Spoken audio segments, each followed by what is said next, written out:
The Bishop's Candlesticks, a play in one act by Mckinnel.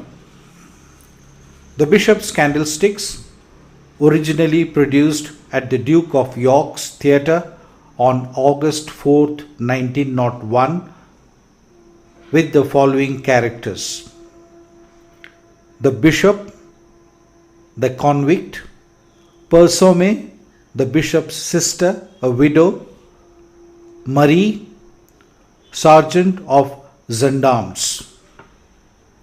Time: the beginning of the last century. Place: France, about 30 miles from Paris. The Bishop's Candlesticks, curtain raises. The scene: the kitchen of the Bishop's cottage. It is plainly but substantially furnished. Doors on the right side and the left, and on the left side and the center window. Fireplace with heavy mantelpiece down. Oak Seattle with cushions behind door. Table in window side with writing materials and crucifix made of wood. 80-day clock right side of the window. Kitchen dresser with cupboard to lock down. Oak dining table, chairs, books, etc. Winter wood scene without. On the mantelpiece are two very handsome candlesticks which look strangely out of place with their surroundings. Marie and Persome discovered. Marie stirring some soup on the fire, Persome laying the cloth, etc. Persome: Marie, isn't that soup boiling yet? Marie: not yet, madame. Well, it ought to be. You haven't tended the fire properly, child. Marie: but madame, you yourself made the fire. Persome: don't answer me back like that, it's rude. Marie: yes, madame. Persome: then don't let me have to rebuke you again. Marie: no, madame. Persome: I wonder where my brother can be. It is after 11 o'clock. Looking at the clock, and no sign of him, Marie. Marie: yes, madame. Persome: did Monseigneur the Bishop leave any message for me? Marie: no, madame. Persome: did he tell you where he was going? Marie: yes, madame.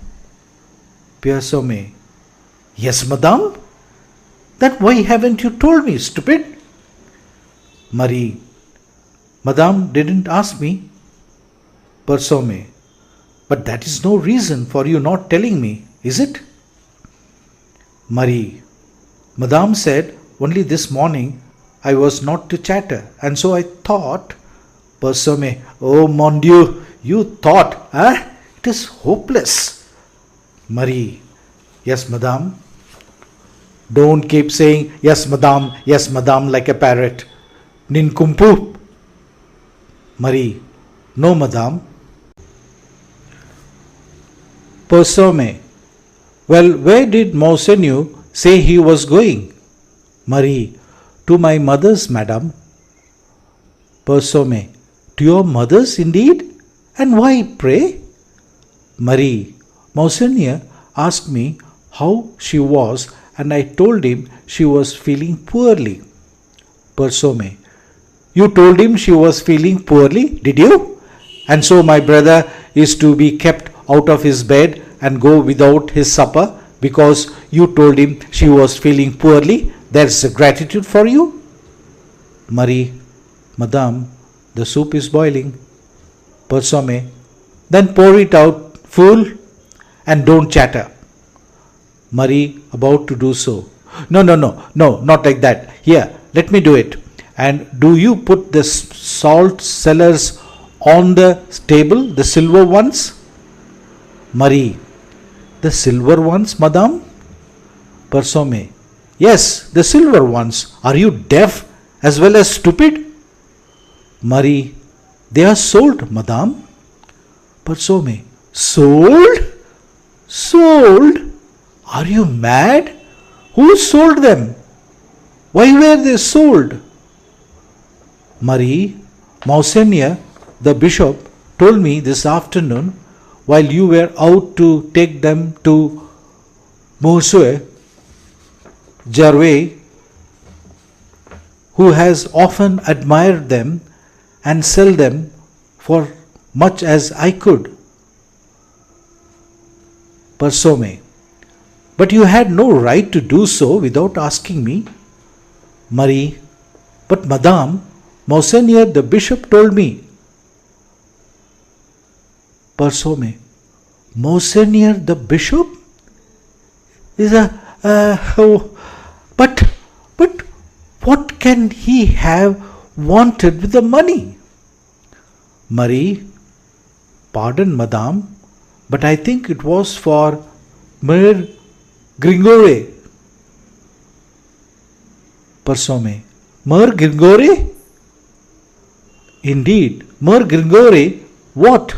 The old witch who lives at the top of the hill and who says she is bedridden because she is too lazy to do any work? And what did Mere Grigore want with the money? Pray? Marie, Madame, it was for the rent. The bailiff would not wait any longer and threatened to turn her out today if it were not paid. So she sent little Jean to Monseigneur to ask for help, and Persome, oh mon Dieu, it is hopeless, hopeless. We shall have nothing left. His estate is sold, his savings have gone, his furniture, everything. Were it not for my little Dot, we would be starving. And now my beautiful salt cellars. Oh, it is too much, too much. Marie, Madame, I am sorry. If I had known. Persome, sorry. And why pray? If Monseigneur the bishop chooses to sell his salt cellars, he may do so, I suppose. Go and wash your hands. They are disgracefully dirty. Marie, yes, Madame. Enter Bishop. Bishop, oh, how nice and warm it is here. It is worth going out in the cold for the sake of comfort of coming in. Persome has hastened to help him off with his coat, etc. Marie had dropped a deep courtesy. Bishop, thank you, dear, looking at her. Why, what is the matter? You have been crying? Marie been troublesome, huh? Shaking his finger at her. Huh?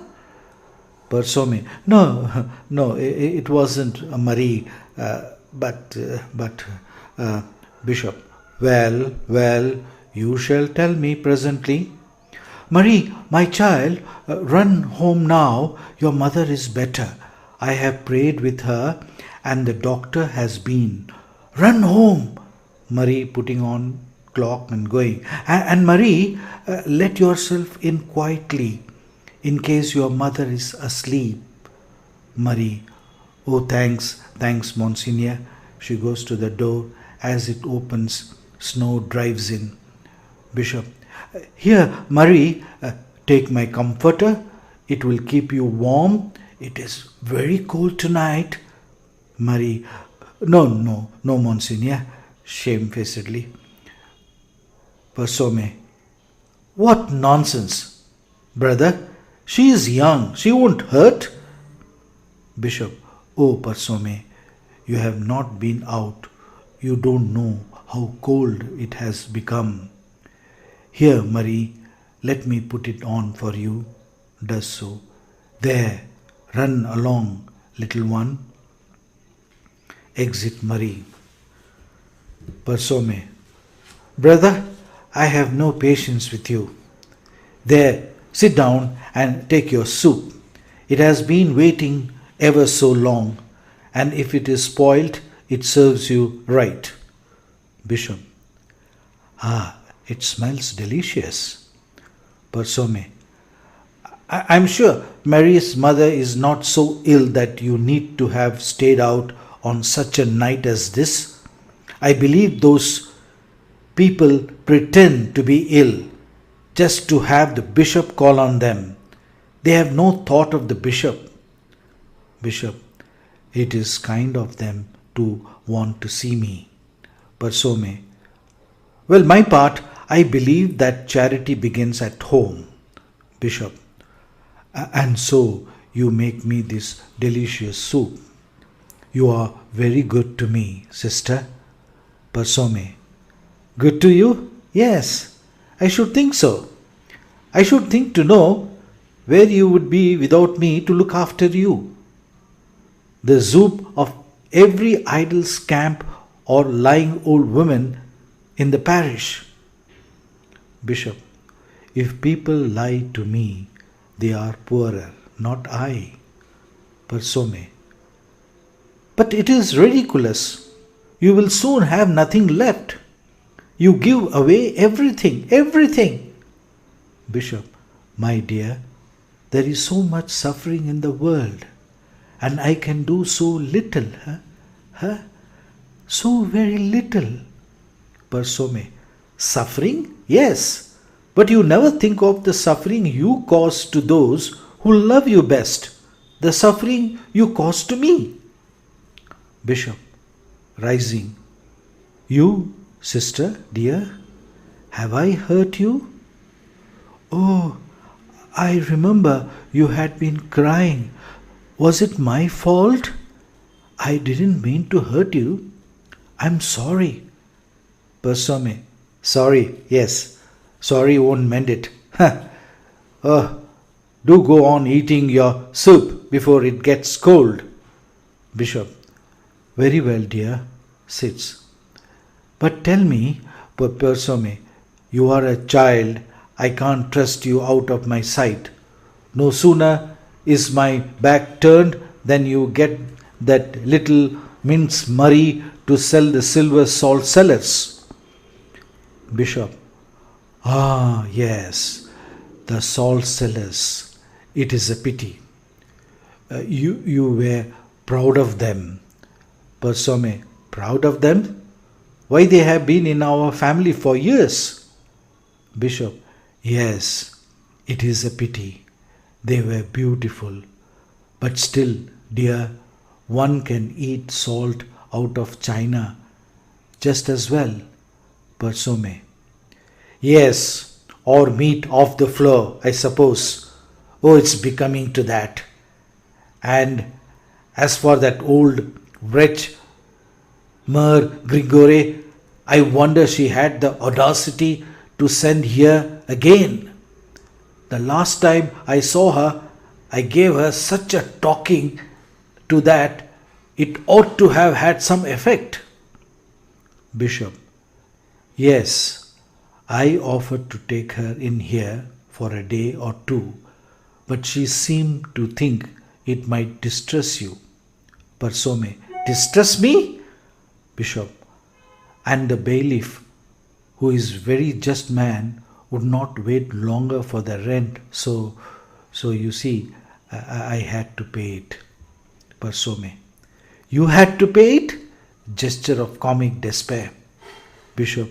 Yes, and you see, I had no money, so I had to dispose of that salt cellars. It was fortunate I had them, wasn't it? But I'm sorry I have grieved you. Persome. Oh, go on. You are incorrigible. You'll sell your candlesticks next. Bishop, with a real concern. No, sister. Not my candlesticks. Persome. Oh, why not? They would pay somebody's rent, I suppose. Bishop. Oh, you are good, sister, to think of that, but I don't want to sell them. You see, dear, my mother gave them to me on her deathbed just after you were born, and she asked me to keep them in remembrance of her. So I would like to keep them, but perhaps it is a sin to set such store by them. Persome. Brother, you will break my heart, with tears in her voice. There, don't say anything more.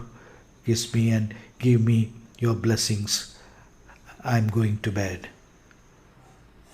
Bishop, making sign of the cross and murmuring blessings. Persome locks the cupboard door and going. Persome. Don't sit up too long and tire your eyes. Bishop. No, dear. Good night. Persome exits. Bishop comes to the table and opens a book, then looks up at the candlesticks. They would pay somebody's rent. It was kind of her to think of that. He stirs the fire, trims the lamp, arranges some books and papers, sits down, is restless, shivers slightly, clock outside strikes 12, and he settles to read. Music during this. Enter convict stealthily. He has a long knife and seizes the bishop from behind. Convict. If you call out, you are a dead man. Bishop. But my friend, as you see, I am reading. Why should I call out? Can I help you in any way? Convict. Hoarsely. I want food. I'm starving. I haven't eaten anything for 3 days. Give me food quickly, curse you. Bishop eagerly. But certainly, my son, you shall have food.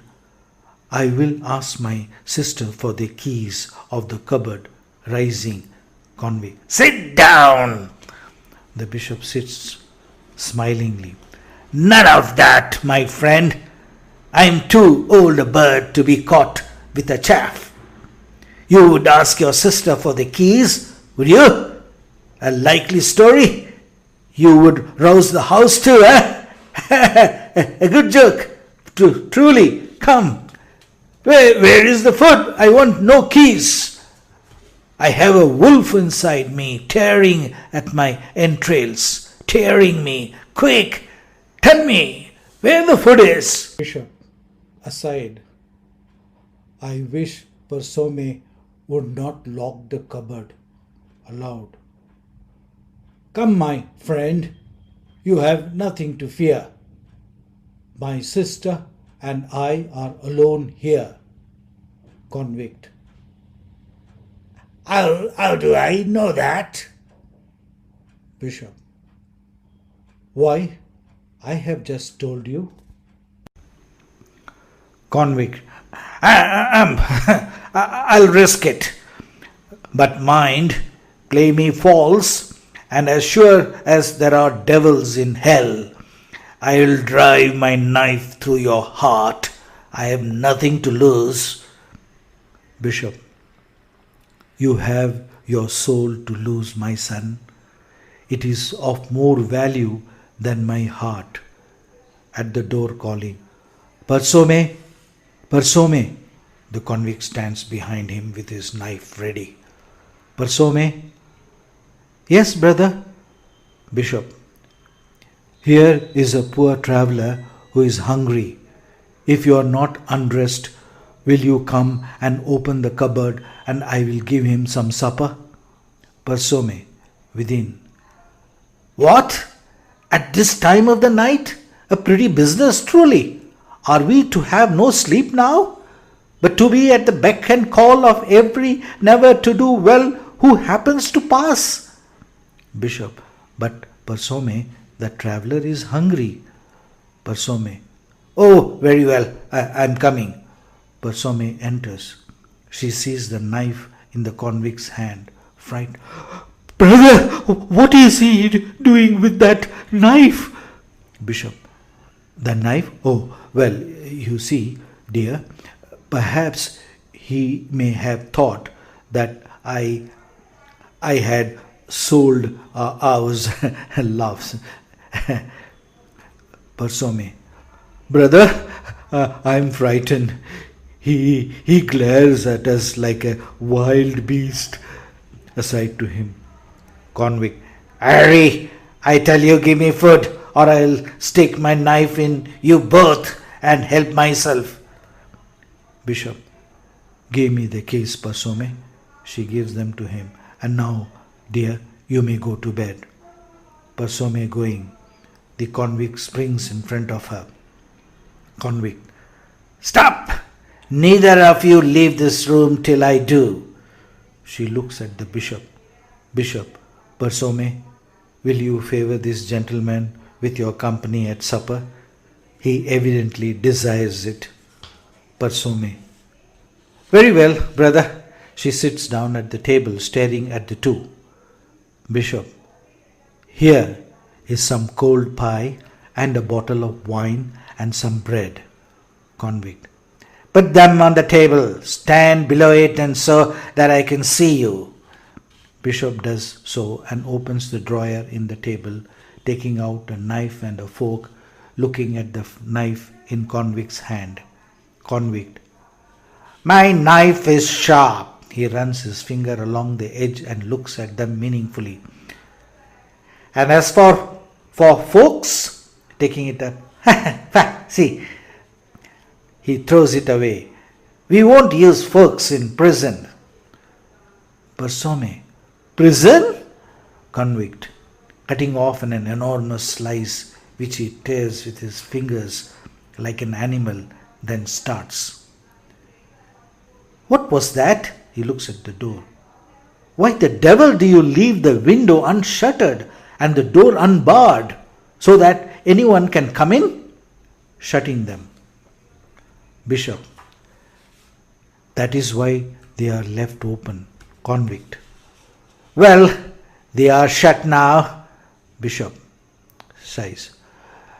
For the first time in 30 years, convict eats voraciously and throws a bone on the floor. Persome. Oh, my nice clean floor. Bishop picks up the bone and puts it on plate. Convict. You're not afraid of thieves? Bishop. I'm sorry for them. Convict. Sorry for them? he drinks from the bottle. That's a good one. Sorry for them. What the devil are you? Bishop. I am a bishop. Convict. Yeah, a bishop. Holy Virgin. A bishop. Well, I'm damned. Bishop.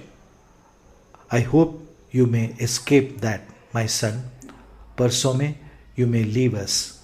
This gentleman will excuse you. Persome, leave with you. Bishop. Please, my friend. And I can talk more freely then. By this time, owing to his starving condition, the wine has affected him. Convict. What's that? Leave us. Yes, leave us. Good night. I want to talk to the bishop. The bishop. Yeah, bishop. Bishop. Good night, Persome. He holds the door open and she goes out, holding in her skirts as she passes the convict. Convict. That bishop. well, I am. Do you know what I am? Bishop. I think one who has suffered much. Convict. Suffered? Suffered. My God, yes. And that's a long time ago. That was when I was a man. Now I am not a man. Now I am a number. Number 15729. And I lived in hell for 10 years. Bishop, tell me about it. About hell. Convict. Why? Suspiciously. Do you want to tell the police to set them on my track? Bishop. No, I will not tell the police. Convict looks at him very earnestly. I believe you, scratching his head. But damn me, I know not why. Bishop, laying his hand on the convict's arm. Tell me about the time before you went to hell. Convict. It's so long ago, I forgot, but I had a little cottage. There were vines growing on it. Dreamily. They looked pretty with the evening sun on them, and there was a woman. She was thinking hard. She must have been my wife. Yeah, yes, she was my wife. And suddenly and very rapidly, yes, I remember. She was ill. We had no food. I could not get no work. It was a bad year, and my wife, my Janet, was ill, dying. So I stole to buy her food. Long pause. The bishop gently pats his hand. They caught me. I pleaded them. I told them why I stole, but they laughed at me. And I was sentenced to 10 years in prison. 10 years in hell. The night I was sentenced, the gaoler told me Zenith was dead. She was dead. And damn them, God curse them all. He sinks on the table sobbing. Bishop, now tell me about the prison ship, about hell. Convict. Tell you about it? Look here. I was a man once. I am a beast now. And they made me and what I am. They chained me like a wild animal. They lashed me like a hound. I fed on filth. I was covered with vermin. I slept on boards and I complained. Then they lashed me again for 10 years. 10 years. Oh God, they took away my name. They took away my soul and they gave me a devil in its place. But one day they were careless. One day they forgot to chain up their wild beast and he escaped. He was free. That was 6 weeks ago. I was free. Free to starve. Bishop, To starve? Convict. Yes, to starve. They feed you in hell, but when you escape from it, you starve. They were hunting me everywhere, and I had no passport, no name. So I stole again. I stole these rags. I stole my food daily. I slept in the woods, in barns, anywhere. I dared not ask for food. I dared not go into a town to beg. So I stole, and they have made me what I am. They have made me a thief. God curse them all. Empties the bottle and throws it into the fireplace, smashing it. Bishop. My son, you have suffered much, but there is hope for all. Convict. Hope! Hope! Hope! Bishop. You have walked far, you are tired. Lie down and sleep on the couch there, and I will get you some coverings. Convict. And if anyone comes? Bishop. No one will come. But if they do, are you not my friend? Convict. Your friend? Bishop. They will not molest the bishop's friend. Convict. The bishop's friend? Scratching his head, utterly puzzled. Bishop. I will get the covering. And he goes out. Convict. Looks after him. Scratches his head. The bishop's friend. He goes to the fire to warm himself and notices the candlesticks. He looks around and sees if he is alone and takes them down, weighing them. Silver, my God, and heavy. What a prize!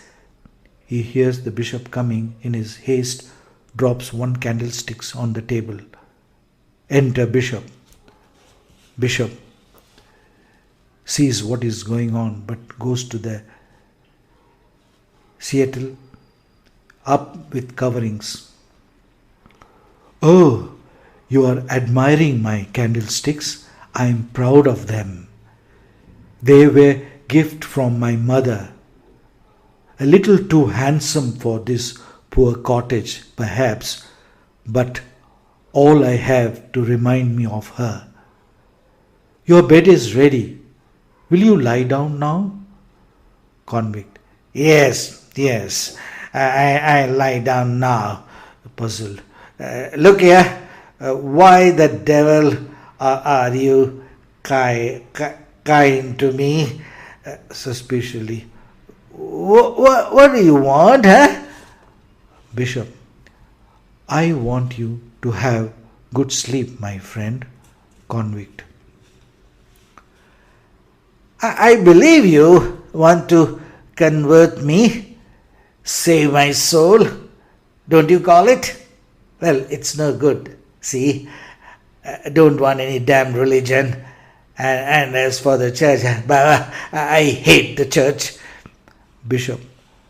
That is a pity, my son, as the church does not hate you.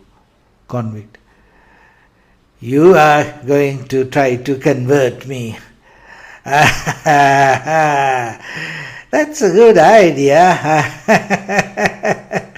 No, Monsignor, the bishop, I don't want any of your faith, hope, and charity, you see. So anything you do for me, you're doing to the devil, understand? Bishop. One must do a great deal for the devil in order to do a little for God. Convict angrily. I don't want any damned religion, I tell you. Bishop. Won't you lie down now? It is late. Convict. Grumbling. Well, all right. I won't be preached on the couch. You're sure no one will come? Bishop. I don't think they will. And if they do, you yourself have locked the door. Convict. Yeah, I wonder if it is safe. He goes to the door and tries it, then turns and sees the bishop holding the covering, annoyed. Yeah, you go to bed. I'll cover myself. The bishop hesitates. Go on, I tell you. Bishop. Good night, my son. Exits. Convict waits till he is off and then tries the bishop's door. Convict. No lock, of course. Curse it. Looks around and sees the candlesticks again. I have another look at them.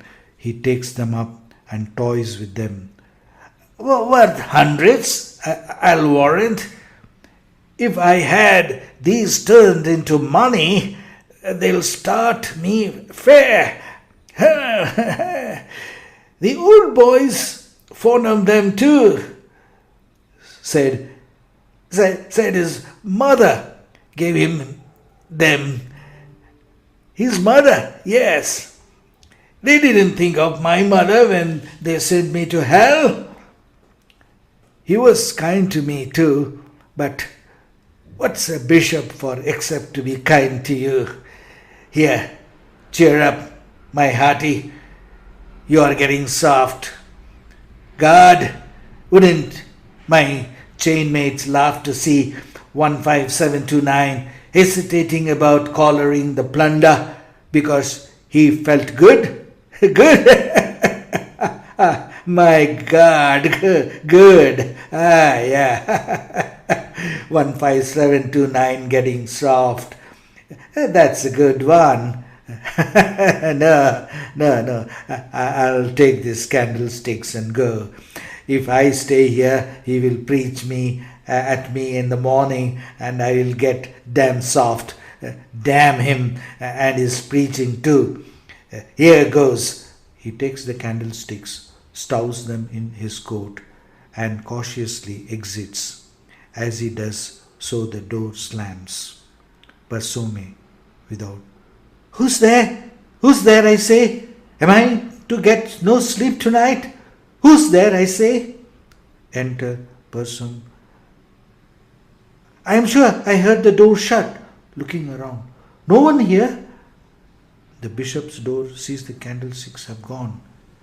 The candlesticks! Oh, the candlesticks! They are gone! Brother, come out! Fire!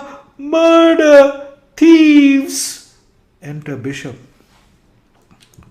Bishop, what is it, dear? What is it? What is the matter? Parsome. He is gone. The man with the hungry eyes has gone, and he has taken your candlesticks. Bishop. Not my candlesticks, sister. Surely not those. He looks and sighs. That is hard, very hard. He might have left me those. They were all I had, almost breaking down. Parsome. Well, but go and inform the police. He can't have gone far. They will soon catch him and you will get the candlesticks back again. You don't deserve them, though, leaving them about with a man like that in the house. Bishop. You are right, Parsome. It was my fault. I led him into temptation. Parsome. Oh, nonsense. Led him into temptation. Indeed, the man is a thief, a common scoundrel, thief. I knew it the moment I saw him. Go and inform the police or I will. Going out, he stops her. Bishop. And have him sent to prison? Very softly. Sent back to hell? No, Parsome. It is just punishment for me. I set too great store for them. It was a sin. My punishment is just But, oh God, it is hard, it is very hard. He buries his head in his hands. Parsome, no, brother, you're wrong. If you won't tell the police, I will. I will not stand by and see you robbed. I know you are my brother and my bishop and the best man in France. All you are a fool. I tell you, a child, and I will not have your goodness abused. I shall go and inform the police. Going. Bishop, stop, Parsome. The candlesticks were mine. They are his now. It is better so. He has more need of them than I. My mother would have wished it so, had she been here. Parsome, but great knocking without. Sergeant, without. Monsonia, Monsonia, we have something for you. May we enter? Bishop, enter, my son. Enter sergeant and the 3 gendarmes. Convict bound. The sergeant carries the candlesticks. Parsome, oh, they have caught you. Villain, have they? Sergeant, yes, madame. We found this scoundrel slinking along the road, and as he wouldn't give any account of himself, we arrested him on suspicion. Holy Virgin, isn't he strong? And didn't he struggle while we were securing him? These candlesticks fell out of his pockets. Parsome seizes them, goes to the table and brushes them with her apron lovingly. I remembered the candlesticks of Monsignor the bishop, so we brought him here that you might identify them, and then we will lock him up. The bishop and the convict have been looking at each other, the convict with a dogged defiance. Bishop, but I don't understand. This gentleman is my very good friend. Sergeant, your friend, Monsignor? Holy Virgin. Well, Bishop, yes, my friend. He did me the honor to sup with me tonight, and I have given him the candlesticks. Sergeant, incredulously, you gave him your candlesticks? Holy Virgin. Bishop, severely, remember, my son, that she is holy. Sergeant, saluting, pardon, Monsignor. Bishop, now I think you may let your prisoner go. Sergeant, but he won't show me this paper. He won't tell me who he is. Bishop, I have told you he is my friend. Sergeant, yes, that's all very well, but Bishop, here is your bishop's friend. Surely that is enough. Sergeant, well, but Bishop, surely. A pause, and the sergeant and the bishop look at each other. Sergeant, to his men, loose the prisoner. They do so. Right about turn, quick march. Exit sergeant and the gendarmes. A long pause. Convict, very slowly as if in a dream. You told them you had given me the candlesticks, given me them? My God. Parsome, shaking her fist at him and hugging the candlestick to her breast. Oh, you scoundrel, you pitiful scoundrel, you come here and are fed and warmed, and you thief steal from your benefactor. Oh, you blackguard. Bishop, Parsome, you are overwrought. Go to your room. Parsome, what? And leave you with him to be cheated again, perhaps murdered? No, I will not. Bishop, with slightly severity. Persome, leave us. I wish it. She looks hard at him, then turns towards her door. Persome, well, if I must go, at least I'll take the candlesticks with me. Bishop, more severely. Persome, place the candlesticks on that table and leave us. Persome, defiantly, I will not. Bishop, loudly with a great severity, I, your bishop, command it.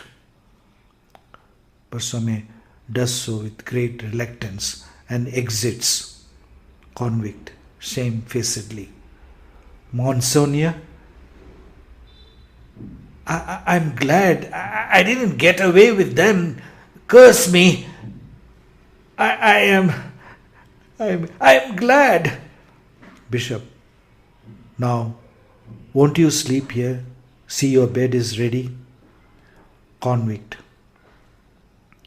no.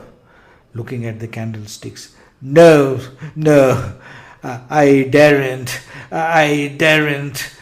Besides, I must go on. I must get to Paris. It is big, and I can be lost there.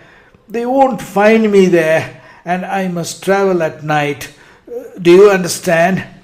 Bishop, I see you must travel by night. Convict, I didn't believe there was any good in the world. One doesn't when one has been in hell. But somehow, I know you are good, and it's a queer thing to ask, but would you bless me before I go? I think it would help me. Hangs his head very shamefacedly. Bishop makes the sign of the cross and murmurs the blessing. Convict tries to speak, but a sob almost chokes him. Good night. He hurries towards the door. Bishop, stay, my son. You have forgotten your property. Giving him the candlesticks.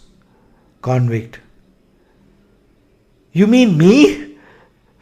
You want me to take them? Bishop, please, they may help you. The convict takes the candlesticks in absolute amazement.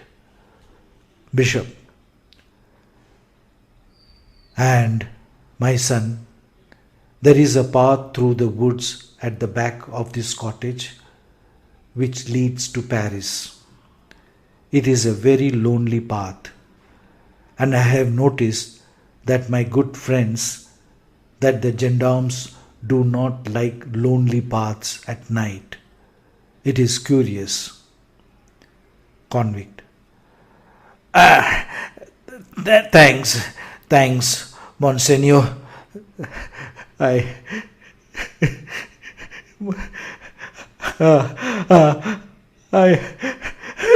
a fool, a child to cry, but somehow you have made me feel that it is just as if something had come into me.